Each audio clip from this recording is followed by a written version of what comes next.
Greetings to everyone out there in the NoDQ galaxy. Welcome to NoDQ video here on NoDQ.com and the YouTube channel, youtube.com/AaronRift NoDQ. This is the third straight day of NoDQ video that I've posted this weekend, so make sure you check out the other two videos before you get to this one if you haven't already.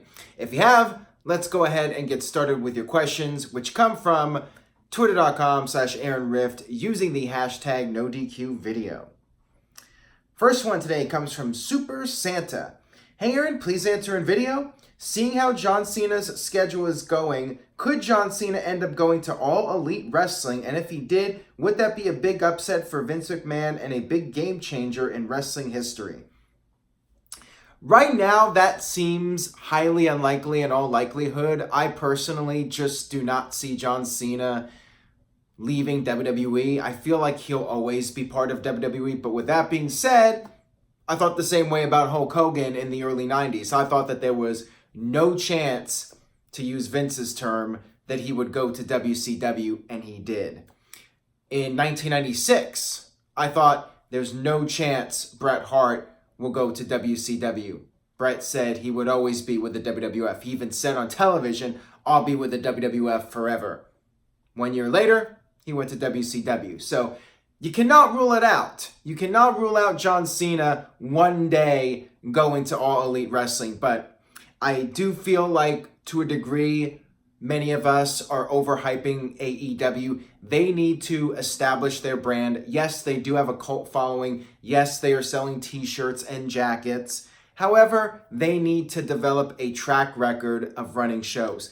One day, if All Elite Wrestling stays hot and they get television and they're doing well, that's a possibility. We could see John Cena go there, but at the same time, Cena might have a loyalty to WWE, and if he's doing movies and other projects, he might not feel the need to go to All Elite Wrestling. He just might not do it, and at his age, maybe that's not the best thing for AEW. If they're trying to be different from WCW, they don't want people to see AEW as the retirement home for WWE stars, they may not make a big push for Cena. Who knows? It's really hard to say at this point. There's a lot of variables, a lot of factors. We'll just have to wait and see how things play out. But I would not rule it out, though.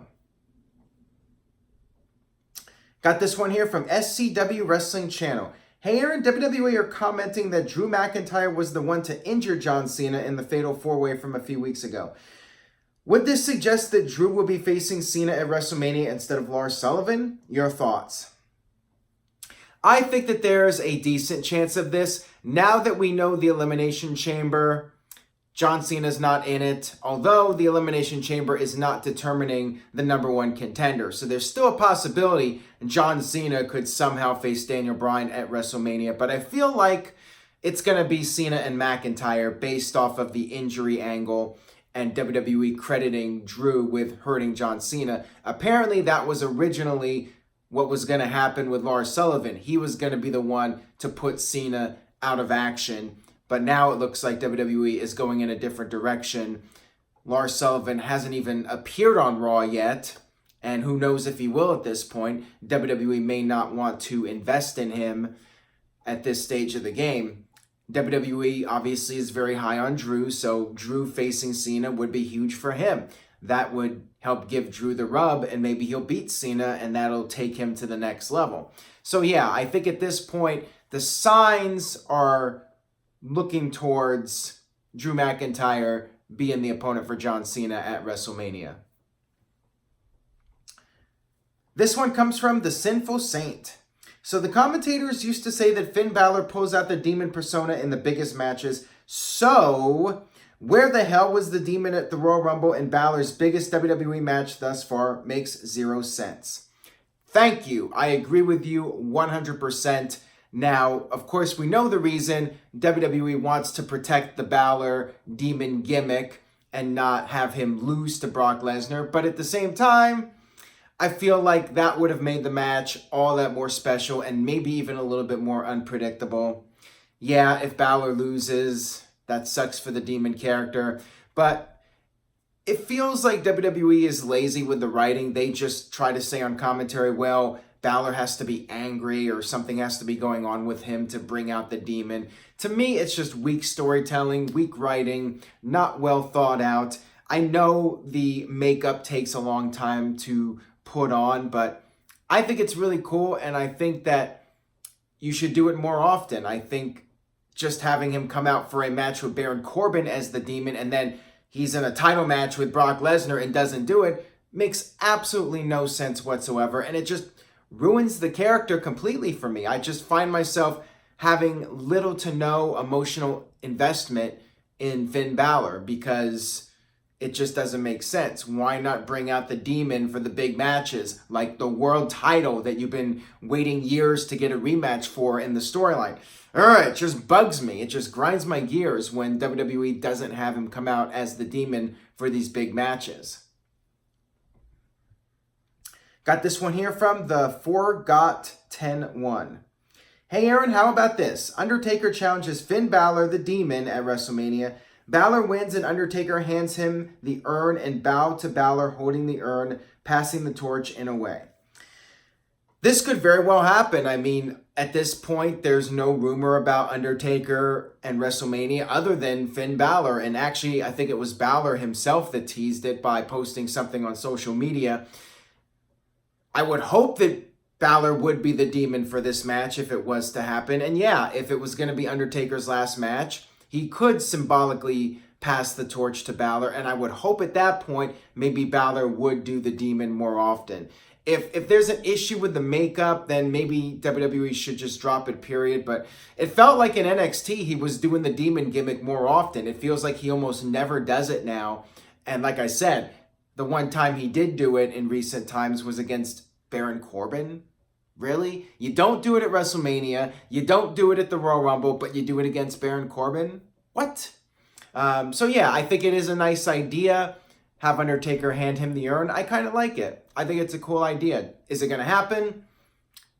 Who knows? Very much up in the air at this point, but looking at potential opponents for The Undertaker, Balor seems like a good choice, especially if Undertaker is going to put over somebody on the way out. Got this one here from Andre. Are internet fans ruining the product with their fantasy booking? And are the fans being too toxic with their comments towards WWE? I got a feeling that too much complaining by the fans is just killing everything different that they do. For example, Nia Jax and the men's Royal Rumble. I think fans want to see WWE be more creative and present a better product overall. So that's why fans come up with different scenarios and ideas that could make the shows more compelling. And it's just natural. You know, if you watch a television show, you come up with different ideas for storylines and whatnot. And the same thing applies to WWE. It's fun to do the fantasy booking and say, well, maybe this would work, maybe that would work. And a lot of times the fan ideas are better than what WWE actually presents on television, because the problem is that for the longest time, the writers write to satisfy Vince rather than write what the fans want. And that's the way it's been for many years. It's Vince's show. It's Vince's way or the highway. And the writers, they kiss up to him. They join the Vince Kiss My Ass Club. They want to collect that big paycheck, so they write the kind of show that Vince loves. And it's not often the same show that everyone else wants to see. But the fans are loyal. They've been watching for a long time, and there are some great moments in WWE. NXT has a lot of great moments, and the fans, they stick around. They stay with the product, and they hope that one day it'll improve, and WWE as a company, the writers, everyone will write more for the fans and give the fans what they want to see rather than just tell them what they want to see. This one comes from Jeff the Crusader 89. If Goldberg signs with All Elite Wrestling, what role would he play? Great question, and I know there's been speculation about Goldberg and All Elite Wrestling, but where does he fit in? I mean, him doing a match, who does he face? Does he face Kenny Omega? Does he face Cody Rhodes? I mean, what do you do with Goldberg? Do you even put him in the ring? Do you just have him as a goodwill ambassador? I mean, where does he really fit in with what AEW is trying to do, and that's be an alternative to WWE? I mean, I don't see how Goldberg really fits with them. To me, it's just a mismatch, and that would also create more of this presentation that AEW is more about using WWE legends to try and generate buzz rather than generate buzz by creating something new and innovative. So yeah, I'm not really a big fan of Goldberg going to AEW. I just don't think it's necessary, and I don't think it would help them, quite frankly. This one comes from Mr. Yuck.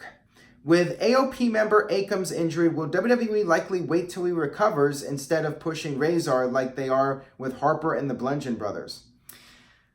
I feel like Razor will probably not be used much until Akam is back. We did have that one match at the Royal Rumble, but I feel like he's going to get lost in the shuffle very easily, especially with so many guys in so few spots. He really doesn't stand out on his own.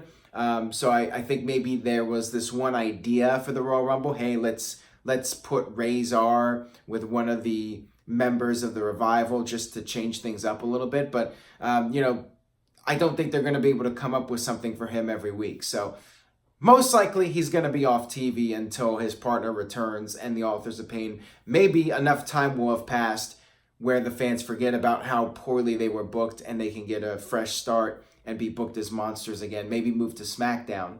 That's an idea for you. This one comes from Jeffrey Maddox. Why did WWE turn Rikishi heel and choose him to be the one that ran down Austin? It sucked so bad that they had to put Triple H back in the storyline. How would you have booked it differently, since it was a great storyline until they involved Rikishi the way they did?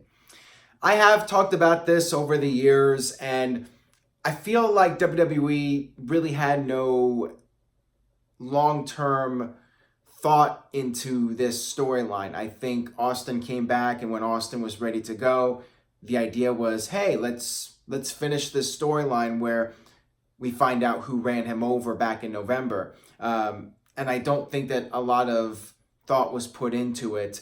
And basically what happened was, I feel like WWE just said, okay, let's pick somebody randomly and have that guy be the one that ran over Steve Austin. Rikishi really made no sense whatsoever. If it was me, it should have just been Triple H. I mean, yeah, that's the obvious, predictable outcome, but at least that would have made sense. And clearly Rikishi did not work out. It really ruined his character because he was really over as a babyface, and when he turned heel, it just fell flat. And Rikishi did eventually go back to being a babyface, but he was never really the same after that. I think it definitely hurt his momentum. And yeah, when Rikishi did not work out as a heel, WWE went to Triple H, which is really what it should have just been in the first place. But then, of course, WWE messed that up by turning Austin heel and then having Triple H and Austin align when Triple H tried to run him down. And instead of doing Austin versus Triple H, if they were going to turn Austin heel, make Triple H the babyface. And, they had that built-in storyline from No Way Out where Triple H beat Austin. So now Triple H can get his rematch as a babyface against a heel Austin if you're going to do an Austin heel turn. But instead, we had Triple H and Austin align after they had that match at No Way Out. So it made no sense. And I think Austin said, well, I like a sick bastard who wants to run me over. It threw logic out the window. Didn't buy it. And it was terrible. But now I'm just going on a rant here. So enough of that. Rikishi was a mistake. Bottom line. This one comes from Jason Bush. What success do you see for Nikki Cross on the main roster? I find her to be very entertaining. However, WWE does have history of not using crazy wrestlers correctly. See, I think of her more like the Ultimate Warrior. I don't really think of her like, let's say, Festus. I'm not sure which crazy wrestlers you would compare her to. But I kind of see her as like the female Ultimate Warrior. She has that intensity. She comes out there. I like her character. I say go all with it. Go all out, make her the female Ultimate Warrior, and just let her do her thing. I like it. I think there's a lot of potential with the character. It's different. She stands out. And I think if WWE plays their cards right, I see Nikki Cross being a major female superstar in WWE. I think she could be just a major star, period. Maybe even somebody that could eventually feud with Becky Lynch in a top feud. I think there's a lot of potential for her. and I think the character can definitely work if WWE gives her the ball. This one comes from Garrett Mills. If you were to create a female version of the Shield, which 3 would you pick? I would pick Becky Lynch, Charlotte, and Nikki Cross. Well, if we're talking about a female Shield, I mean, the Shield came in as 3 new guys from developmental. It wasn't like WWE took 3 guys that were already on the main roster and made them a faction randomly. So it was 3 guys from developmental. So with a female Shield, I would take 3 people from NXT and call them up. One of those people I think would be Bianca Belair. I think she would be a good choice. You know, you want to go with 3 people that have a lot of potential. So Bianca would be one. I'd love to see Candice LeRae as the second one. And then maybe one of the Japanese stars, maybe Io Shirai would be a great choice. I'd love to see those 3 come up as a female Shield if WWE was going to do that. Now, with that being said, I feel like I would not want to recreate the Shield with the women. I think that that's not all that creative, and I would probably not do that, and I would go in a different direction. But if I was going to do a female Shield, I guess those are the 3 I would go with. Got this one here from Aaron Lewis. Hey Aaron, out of all the wrestling companies and territories that there have been over the years, what are some of your favorite obscure championship titles that not many current wrestling fans may know about? This is a tough question to answer. Now, for somebody who's more familiar with the indies, there might be some obscure championships that might be interesting to make note of, but I really don't know any off the top of my head. When I think of WWE and WCW and maybe even ECW and TNA, I mean, there's not a lot of really obscure ones that stand out to me. For WCW, maybe the Saskatchewan Hardcore Invitational title, and you know what that stands for. That one was quite obscure, so maybe that would be my choice, but there's not a lot of them actually that I can really think of that people might not remember. Yeah, I don't really have a good answer for that one. I mean, you stumped me pretty good with that question, but for anybody out there in the chat room, if you got a good idea, or a suggestion, I should say, as to a championship that's really obscure, go ahead and list it in the comments section. That'll wrap it up for this edition of NoDQ Video. Buy a shirt, nodq.com/shirts, and stay tuned to nodq.com for the very latest regarding Elimination Chamber. I will see you guys next time.